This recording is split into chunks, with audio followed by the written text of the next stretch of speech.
countdown begins. Every moment counts. Now, for the believer, it's not where you'll spend eternity. For the believer, it's how you'll spend eternity. The decisions you make today determine where and how you will spend eternity. You will not be judged on what you did.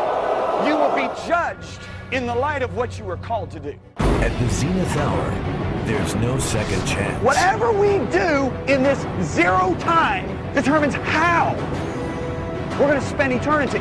Life is but a vapor. If you really want to know the truth, every one of us are going to touch people's lives if we just do what we're called to do. This 12-part series will challenge you to confront your motives, making your life count from this moment on as you face your own eternity with great confidence on Judgment Day. Ai! Imaginem! Estamos na hora 7, nos aproximando da hora 12 rapidamente. Se você acompanha pelo livro, vamos para o capítulo 10 e eu quero que você abra no capítulo 14 de Romanos. Vamos falar do tribunal de Cristo. Como podem ver, nesse currículo eu cito muitas escrituras, notaram isso? E é porque eu acho muito importante que encontremos tudo na palavra de Deus. Você diz amém? Eu não quero dizer algo que não tenha base na palavra de Deus, é assim que eu vivo, eu quero ver aqui, na palavra de Deus, revelado pelo Espírito, para que estabelecer a doutrina pela qual você vive. Amém? Quantos sabem que a doutrina é importante? Paulo disse, siga o meu estilo de vida e a minha doutrina. Notem, ele falou para seguir a doutrina. Está bem, o certo é ter uma doutrina em linha com a palavra. Não deixe o doutor fulano de tal dizer que ele pensa assim.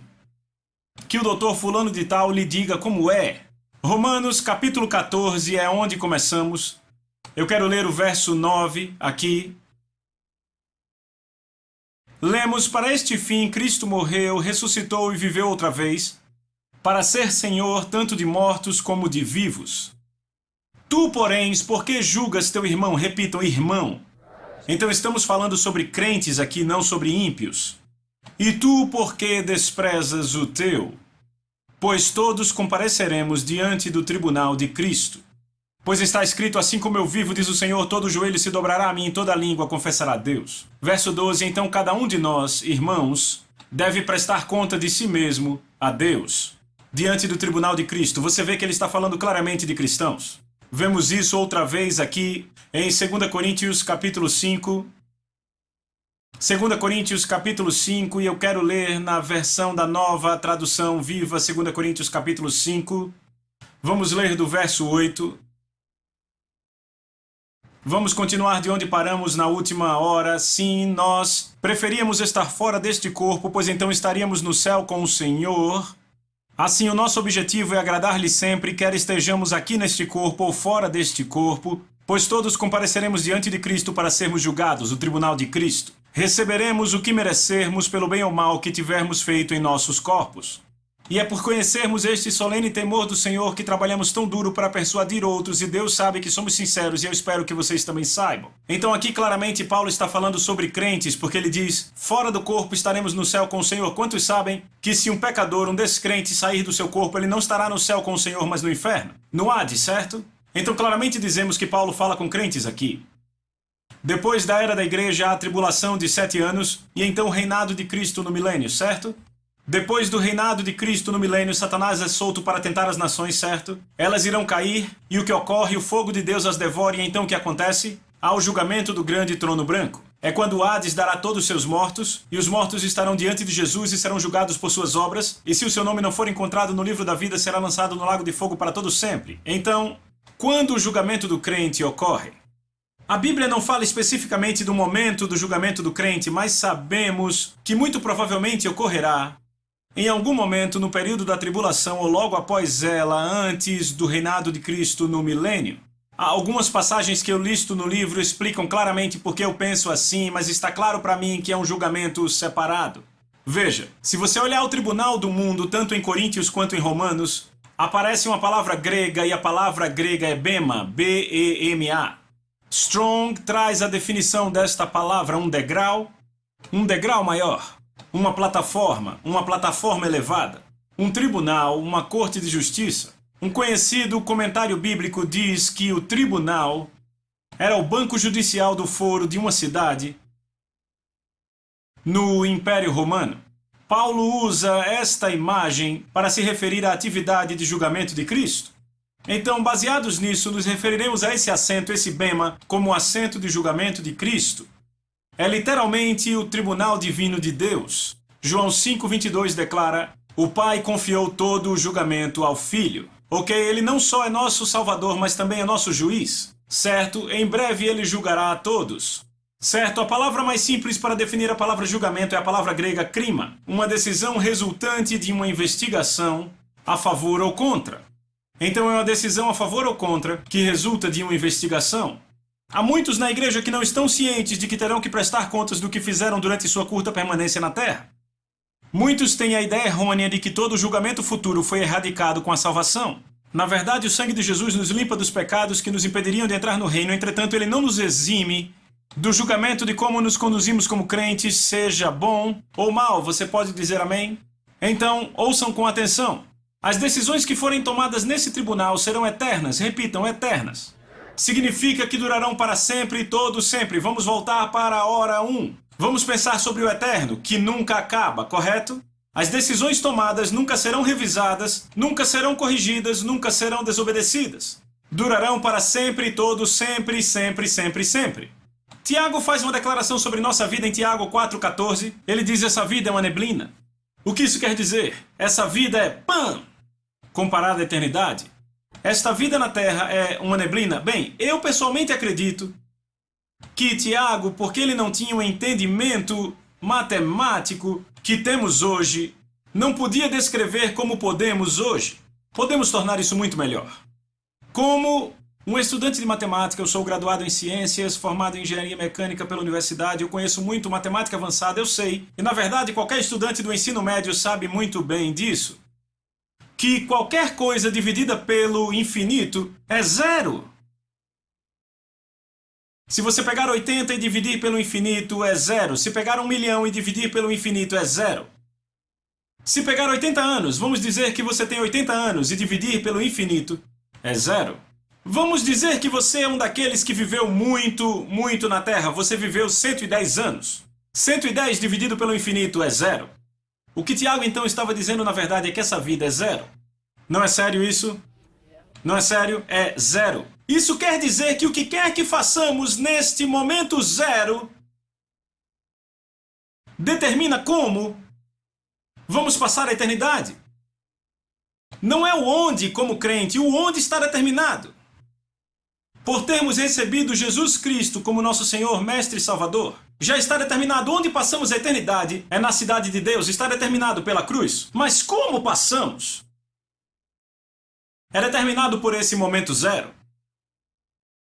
Então eu pensei, quando eu escrevi essa alegoria sobre Jalen, eu lembro como o egoísta, o prefeito de Endel, acabou ficando lá atrás no julgamento e foi viver naquele platô como morador pelo resto dos seus anos. E então eu vi como Caridade, que tinha um restaurante e vivia de todo o seu coração para Jalen, acabou como governador ao lado de Jalen. Ela tinha autoridade sobre um continente. E eu pensei, uau, pelos próximos 120 anos, egoísta que era um prefeito que poderia ter uma grande posição de liderança na cidade de Afabel, porque ele viveu egoístamente como crente em Endel, perdeu a oportunidade de reinar pelos próximos 120 anos. Naqueles 5 anos ele estragou tudo. E como ele se arrependeu, ele poderia ter sido um governador ao lado de Jalen, vivendo na sua vizinhança. Agora ele vivia no platô da cidade, longe de tudo. E eu comecei a pensar, 120 anos é muito tempo. Veja, se voltamos um século. Imagine isso. Tudo porque em 5 anos você viveu com egoísmo. E eu comecei a pensar, isso não é nada se tratarmos do que estamos falando. Nada. Imagine se eu olhar para você agora e disser, bem, a forma como você vive nas próximas 24 horas, do próximo dia, 24 horas, determinará como você viverá pelos próximos 1000 anos. Ok? As pessoas com quem você convive, o trabalho que você faz, as tarefas que tem, a casa que você tem, a comunidade em que você está, tudo isso determinará os próximos 1000 anos. Ainda assim, isso não é nada comparado ao que falamos, porque um dia, dividido por 365 mil dias, que são 1000 anos, é um número finito.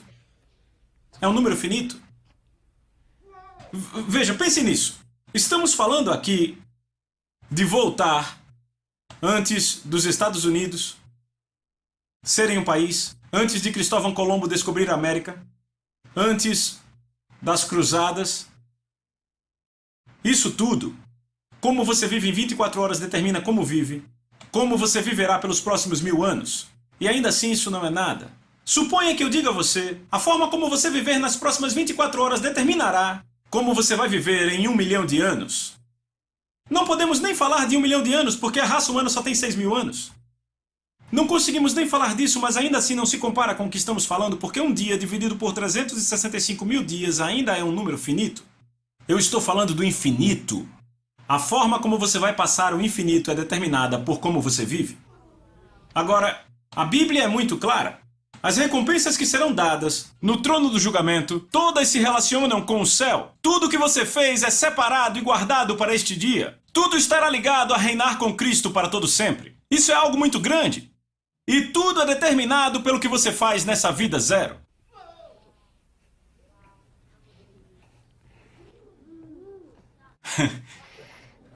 Certo. Vá comigo para 1 Coríntios, capítulo 9. É por isso que Paulo escreve para nós crentes, e agora você sabe por que ele escreve com tanta paixão. 1 Coríntios capítulo 9, verso 24. Paulo diz, lembrem-se que numa corrida todos correm, mas apenas uma pessoa recebe o prêmio. Vocês também devem correr de tal forma que vencerão. Todos os atletas praticam estrito autocontrole. Eles fazem isso para ganhar um prêmio que se esvai, mas nós fazemos por um prêmio eterno. Então corro direto para o alvo com um propósito a cada passo. Eu não sou como um boxeador que erra os socos, disciplino meu corpo como um atleta treinando-o para fazer o que deve. De outra forma, eu temo que depois de pregar para os outros, eu mesmo seja desqualificado. Paulo disse, eu corro com um propósito a cada passo para o quê? Para ganhar o prêmio. Deus quer que você viva para vencer. Deus quer que você viva para receber recompensas eternas. Isto é algo que Ele deseja de você. E Ele quer te recompensar com isso. Ele deseja te recompensar com isso. Se formos para 1 Coríntios capítulo 3, eu quero que você vá lá, porque eu quero que você veja, eu falei antes sobre recompensas, eu quero que você tenha apenas um vislumbre aqui, 1 Coríntios capítulo 3, verso 9, aqui vamos começar. Diga amém se você achou. 1 Coríntios capítulo 3, veja o verso 9. Diz, pois nós somos trabalhadores de Deus, vocês são campo de Deus, são edifício de Deus. Lembra que eu falei que nossas vidas, na Bíblia, sempre são comparadas com construções? Pela sabedoria, uma casa é construída, falando não sobre casas literais, mas sobre vidas. Vocês são edifício de Deus. Verso 10, de acordo com a graça de Deus que me foi dada, como um sábio construtor. Em outras palavras, ele diz, ei, eu sou um apóstolo, um construtor. Mas vocês sabem que todos aqui são construtores. Porque fomos todos chamados para influenciar vidas de pessoas. Digam isso comigo, olhem para mim. Diga, eu fui chamado para influenciar vidas de pessoas. Deus te dá graça para fazer isso. Você não precisa estar no ministério quíntuplo para influenciar vidas. E você vai descobrir isso, sabe? Muitas pessoas têm essa mentalidade de que apenas pregadores que pregam para milhares, milhões estarão na linha de frente, e isso não é verdade. Eu vou mostrar isso para vocês em breve, sabe? Vocês vão ficar tão empolgados que vão ficar gritando. É sério, vocês vão ficar muito empolgados.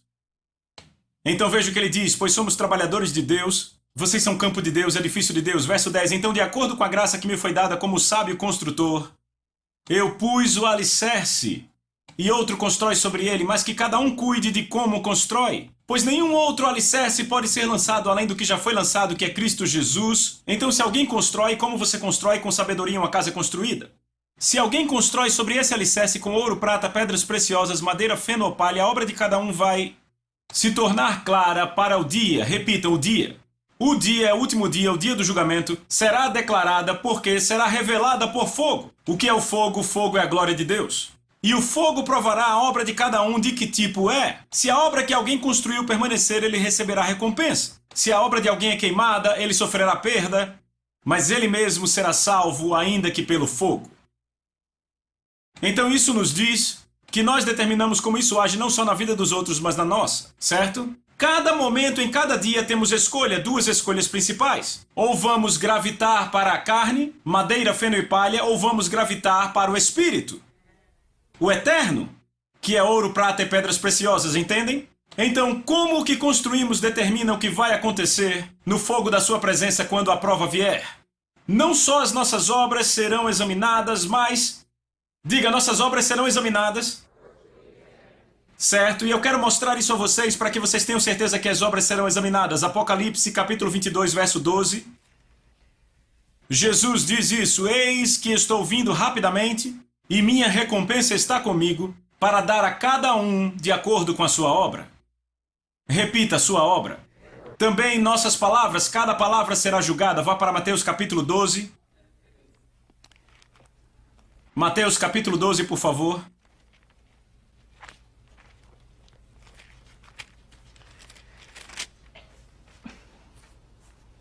Diga amém se você achou. Mateus capítulo 12, eu quero ver o verso 36. Jesus diz: mas eu digo a vocês que toda palavra inútil, veja, inútil vem da palavra grega argos, que significa inefetiva, sem valor ou infrutífera. Vocês então agora sabem por que Paulo diz: não haja obscenidade e conversas tolas entre vocês, mas em vez disso ações de graças. Você diz amém para isso? Jesus diz aqui, veja isso: mas eu digo a vocês que para cada palavra inútil, inefetiva, sem valor e infrutífera que o homem falar, eles haverão de dar conta disso no dia do juízo. Cada simples palavra inútil, ou seja, se para cada palavra inútil você vai dar conta, examine o que você fala. Veja, e é aí que as pessoas caem. Você não será julgado só por palavras e obras, mas pensamentos, e seus motivos serão examinados também. Vá comigo para 1 Coríntios, capítulo 4. Eu sei, é quase, por favor. Eu disse, esse livro me afetou mais do que qualquer coisa que eu escrevi. Quer saber a verdade? Eu apenas estava lançando o alicerce para o que eu vou falar daqui por diante. Essas próximas horas vocês vão ver coisas que vão chocar seus cérebros. Está tudo na Bíblia. Nossos motivos serão julgados. Vamos em 1 Coríntios, achou? Paulo diz: mas quanto a mim, é uma questão muito pequena, uma coisa muito pequena, ou seja, totalmente insignificante, que eu seja julgado por vocês, ou por qualquer corte humana. De fato, eu mesmo não me julgo.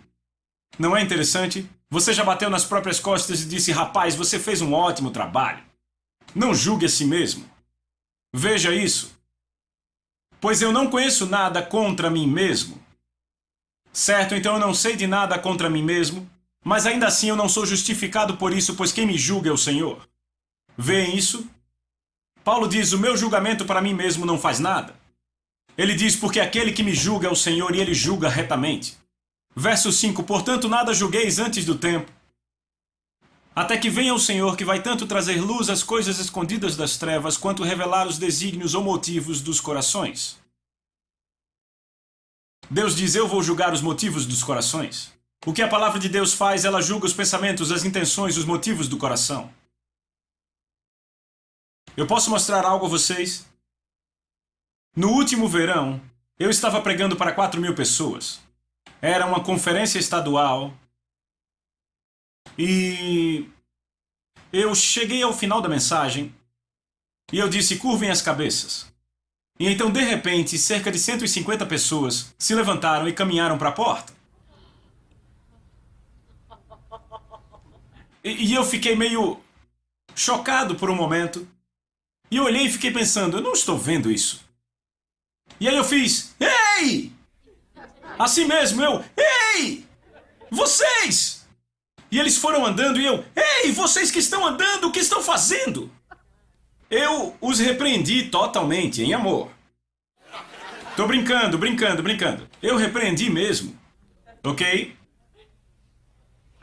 Uma semana depois recebi uma carta do ministério. E estavam muito tristes pela forma como eu os repreendi. Disseram: sabe, provavelmente alguns iam ao banheiro. Alguns... Como é? Sério? Sério? Disseram: alguns iam dirigir muito porque vieram de fora. O quê? Eu fiquei sem acreditar que era um ministério escrevendo aquilo. Ok. Normalmente eu não respondo cartas assim. Ok? Eu simplesmente... Sabe, eu tenho versículos, eu não respondo isso. Mas, naquele dia foi como se o Senhor me dissesse, não, você vai responder. E o Senhor me mostrou algo, Ele me mostrou duas situações muito similares na natureza e que serão julgadas totalmente diferentes por Deus. A primeira foi Jacó e os seus filhos. Eles vieram e acamparam perto de um lugar chamado Siquém. O rei de Siquém era um homem chamado Amor e o seu filho era o príncipe ou o rei. Seu filho era o rei, ele era o fundador, mas seu filho era o rei. O nome do filho era Siquém. E Siquém se apaixonou por Diná, que era filha de Jacó. Na verdade, ele não se apaixonou, ele começou a cobiçá-la, entendem o que eu digo? Então ele a estuprou. E assim que ele estuprou, ele disse, rapaz, eu fiz uma coisa errada. Então seu pai Amor e os sábios daquele lugar vai até Jacó e Jacó reúne os filhos e... Amor diz, meu filho se apaixonou por sua filha, o que podemos dar a vocês, o que podemos fazer para que meu filho case com sua filha e as nossas filhas, sabe, por aí vai. Então Simeão e Levi, que eram irmãos de Diná, e você tem que entender, quando você tem 4 esposas, 12 homens e as outras mulheres, você terá um monte de meio-irmãos e irmãs. E Simeão e Levi dizem, ok, então vamos fazer assim, vocês circuncidam os homens da cidade e então aceitaremos. E então Amor e Siquém ficaram muito felizes, certo? Vamos fazer isso. Então se circuncidaram, ok?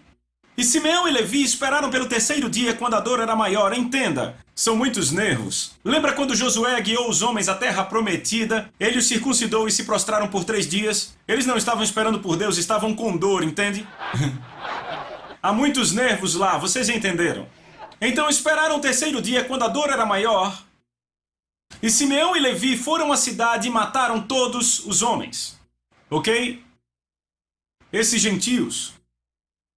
Então, você vai 15 capítulos adiante, Gênesis 49, e você encontra Jacó no fim da vida, e pelo Espírito de Deus ele está liberando as bênçãos para os filhos. Rúben, o primogênito, é deixado de lado, porque dormiu com a concubina do pai. Simeão e Levi, os 2 próximos, também ficam de fora. E sabe, vai olhar a bênção deles, não há nada muito bom ali, de fato eles são chamados de instrumentos de violência. Porque mataram aqueles homens. Ele disse que o meu conselho não chega às suas tendas, porque são instrumentos de violência. Sabe, nada de bom foi dito a Simeão e Levi, por causa do que fizeram aos homens. Então a bênção vai para Judá, o 4º irmão. Então vamos passar vários anos adiante, Israel está no deserto. Certo, muitos anos depois, Moisés os leva ao deserto. E então ocorre um incidente ali. E o que aconteceu é que as mulheres moabitas e midianitas foram ao acampamento e levaram seus ídolos. E os homens fizeram sexo com elas. E uma praga é permitida pelo Senhor e mata 2.400 homens. E eis que um dos homens israelitas pega sua amante midianita, apresenta a Moisés e diz, ei, essa aqui é meu chuchu. Ele volta para sua tenda e começa a fazer sexo com ela. Bem, Finéias, o filho de Eleazar, o filho de Arão, neto de Arão, Finéias, pega uma lança, corre para a tenda e atravessa a lança pelo homem hebreu e a mulher midianita e mata os 2. E sabe o que Deus faz? Ele exalta Finéias. Eu vou ler para você não duvidar, eu vou ler aqui. Veja o que Deus diz. Números 25. Quando Finéias faz isso, a praga do Senhor para. Então disse o Senhor a Moisés, Finéias, filho de Eleazar, filho de Arão, sacerdote, desviou a minha ira sobre os filhos de Israel, pois estava animado com o meu zelo entre eles, de sorte que não consumi os filhos de Israel. Portanto diz, e eis que lhe dou a minha aliança de paz. E ele e a sua descendência depois dele terão a aliança do sacerdócio perpétuo, porque teve zelo pelo seu Deus e fez expiação pelos filhos de Israel. Deus diz, ele recebeu uma aliança perpétua pelo que ele fez. Então aqui está um homem, Finéias, que mata um irmão hebreu, e Deus o exalta para sempre. Entendem? E aqui há 2 outros garotos que matam estranhos porque estupraram sua irmã. E Deus diz, eu não vou nem entrar nas suas tendas porque eles são instrumentos de violência. Eles condenados, ele abençoado. Ambos fizeram a mesma coisa, mas eles com estranhos e ele com um irmão. Por quê? É tudo pelo motivo. Simeão e Levi fizeram por vingança. Estupraram nossa irmã, não vamos deixar barato. Era o motivo deles. Finéias, por outro lado, era zeloso com Deus e zeloso pelo povo. Então eu escrevi para esse ministério e disse: será que eu fiquei com raiva porque aqueles 150 estavam deixando minha pregação? Ou eu fiquei com raiva daquelas 150 pessoas porque estavam comprometendo a presença de Deus para as outras 3.850 pessoas que ficaram? Eu disse: Deus me julgará. Eu disse: vocês não têm nada com isso. A Deus. Deus julgará os motivos do nosso coração. Julgará as intenções. Por isso a palavra de Deus é viva e eficaz, mais cortante do que qualquer espada de 2 gumes, e penetra ao ponto de dividir alma e espírito, juntas e medulas, e é apta para discernir os pensamentos e propósitos do coração. Apenas a palavra pode julgar os motivos. Nem você conhece seus motivos, só a palavra. Por isso é tão importante fazer o que Jesus disse: ver, pois, como ouvimos. Lucas 8. Ainda estão aqui comigo? Verso 17. Jesus disse: pois nada é secreto que não será revelado, nem nada é escondido que não venha a ser conhecido e venha à luz da sua glória. Então cada motivo será revelado no trono do julgamento. Motivo. Ele diz: portanto, tomem cuidado em como ouvem. Repita: tomar cuidado em como eu ouço. Pois a todo aquele que tem, mais será dado, e a todo aquele que não tem, até o que parece que ele tem, lhe será tirado. É aquilo a que damos ouvidos, amigos, que mergulha em nossos corações e molda nossos pensamentos e propósitos. Por isso Jesus disse: vede, pois, como ouvis. É por isso que eu digo a meus filhos: não ouçam música secular. Lúcifer era um mestre de música. Entenda, isso foi dado por Deus. Eu não estou dizendo que ele simplesmente se fez. Foi dado. Ele entendia a música, o poder disso. Jesus disse: tome cuidado com o que você ouve. É por isso que você não precisa dar ouvido a todo o filme. Você diz: ah, mas o roteiro é bom, mas se tem lixo, você não precisa ouvir. Você entende? Isso te afeta. Isso acaba moldando os motivos do seu coração. Mas a palavra de Deus discernirá os pensamentos e intenções do coração. Quando você põe a palavra de Deus dentro de você, você toma as decisões corretas em tempo oportuno. Você fará escolhas sábias. Então a palavra de Deus é luz para o nosso caminho. Se não estamos pondo, sabe, eu amo vocês. Vocês vêm para cá num sábado. Você vem no sábado de manhã e diz: eu vou ficar o dia inteiro, pois quero ouvir a palavra. Sabe? E por quê? Porque você quer a palavra dentro de você. Porque é lâmpada para os seus pés e luz para o seu caminho. Uma pessoa que não dá atenção devida à palavra de Deus é uma pessoa que tenta andar pela estrada à noite sem luz. Você pode até ficar na estrada por um tempo, mas no fim acaba se desviando. É por isso que a Bíblia diz que devemos nos apegar com mais firmeza às verdades ouvidas para que delas jamais nos desviemos. Eu não sei vocês, mas quando eu era garoto eu costumava pescar com um barquinho. Eu ficava esperando o peixe. 30 minutos depois eu olhava e nem reconhecia o lugar. Sério, acontece. E eu... Uau, porque você desliza sem perceber. Sabe quantas pessoas morreram? Depois fizeram as cataratas do Niágara, ficou famoso, mas sabe quantos morreram naquele rio? Há livros contando isso. Pessoas iam pescar, não prestavam atenção, iam em direção à cachoeira e desapareciam. Se desviavam. Não se desvie sem perceber, ou seja, se apegue com mais firmeza às verdades ouvidas para que dela jamais se desvie. Por isso Jesus disse: vede, pois, como ouvis. Porque há mensagens sendo adicionadas ao que você ouve e vão ao seu coração, e no seu coração podem afetar seus motivos. Os motivos do mundo são quais? Querer ser importante, egoísta. Mas o motivo de Jesus é se doar. Então a palavra de Deus guia seus motivos e seu pensamento para ser uma pessoa que pensa no reino, uma pessoa que se doa, uma pessoa que pensa: eu quero a glória de Deus em minha vida. Muito importante. Então, Uma vez que seguimos na nossa construção, entende construção como construímos a vida, porque sabe, sempre temos escolha se vamos construir no temporal ou se vamos construir no eterno. Se usaremos madeira fenopalha ou se usaremos ouro, prata e pedras preciosas que sobreviverão ao fogo. Sabe o que o fogo faz com o ouro? Ele o purifica, o torna melhor. E o que ele faz com a madeira? Ele a devora. O tempo todo você constrói sua vida com madeira fenopalha ou constrói com ouro, prata e pedras preciosas. Vocês estão entendendo? Se nos perdermos, duas coisas podem acontecer.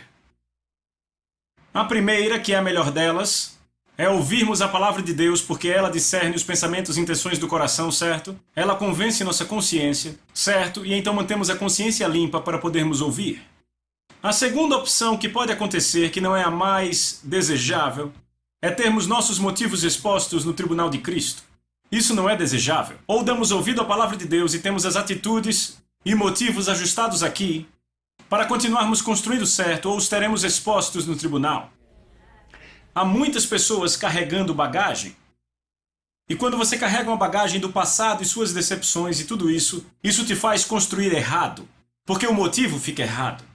E você começa a construir coisas, e pode ter a aparência de evangelho, de ministério, de coisa boa, e de repente, o que você não percebe é que o motivo da sua construção está errado e será exposto no dia do julgamento.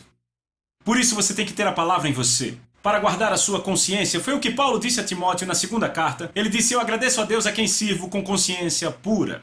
Eu nunca vou esquecer de estar sentado numa mesa de jantar com aquele homem. Eu era jovem no ministério, tinha acabado de escrever o livro A Isca de Satanás, ok? E eu estava sentado numa mesa de jantar com aquele homem que tinha um ministério mais antigo do que o tempo de salvo que eu tinha. Um ministro internacional, e ele olhou para mim e disse: John, o que eu faço para evitar de cair?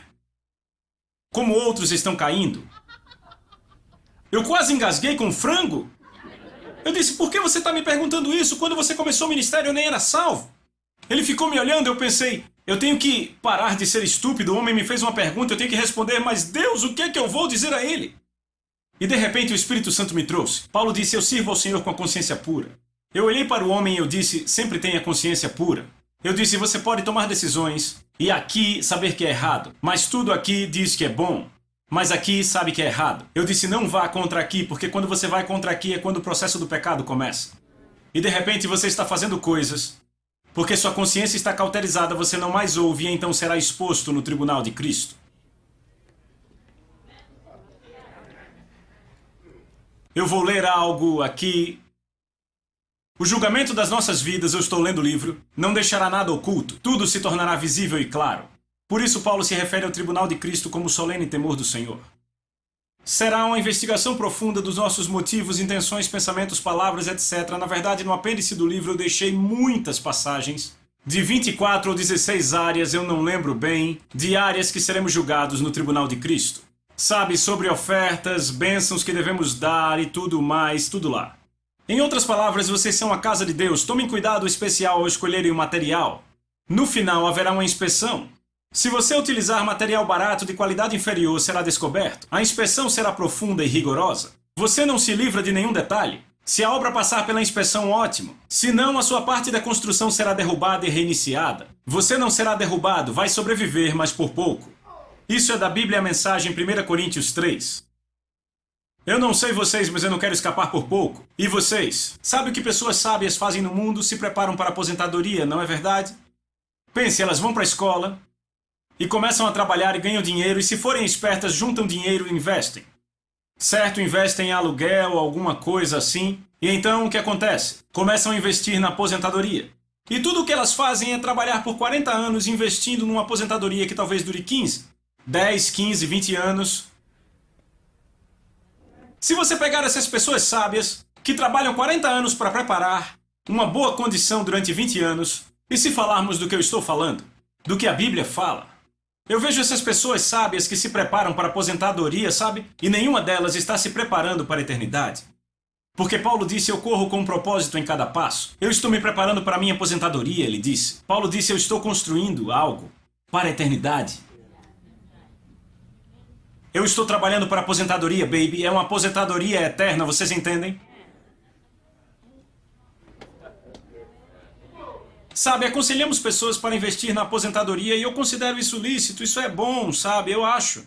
Mas se elas usarem a energia que gastam se preparando para a aposentadoria, aqui se preparando para a eternidade, que diferença. Eu disse que diferença. 2 Pedro capítulo 1, e é aqui que concluímos.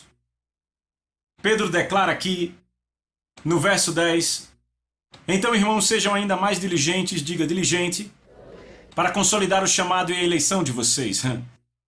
É a mesma coisa que Paulo disse, correr com propósito a cada passo. Sejam diligentes para fazer o quê? Consolidar o chamado e a eleição. Falaremos disso na próxima hora. Pois se fizerem essas coisas, jamais tropeçarão. Pois será amplamente suprida a entrada no reino eterno do nosso Senhor Salvador Jesus Cristo. Eu vou ler agora da NVI. Vocês receberão ricas boas-vindas no reino eterno do nosso Senhor e Salvador. Que boas-vindas. Mateus 25, 21. Muito bem, servo bom e fiel. Você foi fiel no pouco, eu te colocarei como governador de muitas coisas. Entre na alegria do Senhor. Essas são ricas boas-vindas. Você diz amém para isso? Ano passado eu tive uma visão, e aqui concluo. Eu tive uma visão. E eu vi os exércitos do céu marchando. E lá estava Jesus alto, exaltado. E aquilo me lembrou os soldados romanos voltando de nações. César numa plataforma elevada.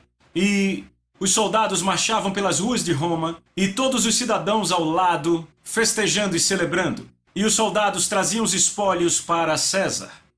E eis o que eu vi os exércitos do céu trazendo os espólios para Jesus. E eu vi as pessoas na calçada celebrando. E o Espírito Santo disse, o que você quer ser? Você quer ser um dos soldados me trazendo espólios ou um dos cidadãos apenas celebrando? Eu disse, eu quero ser um dos soldados, levando para você os espólios da sua vitória.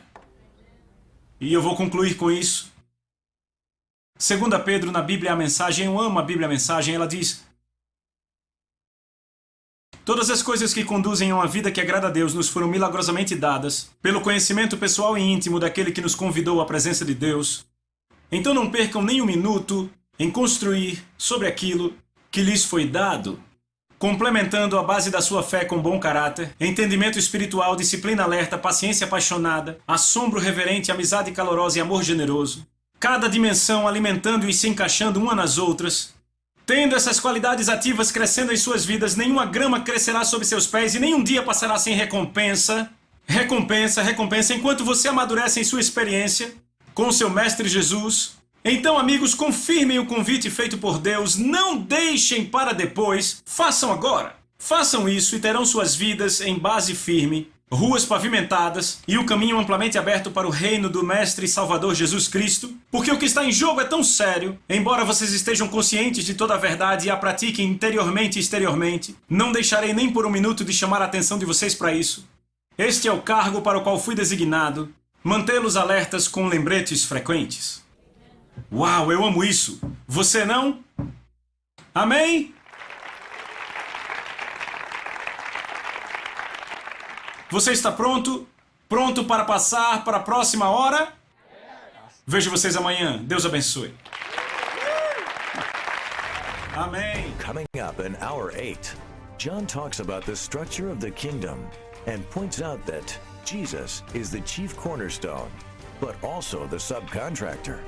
We are building his house as co-laborers with Christ. We are also the stones he uses.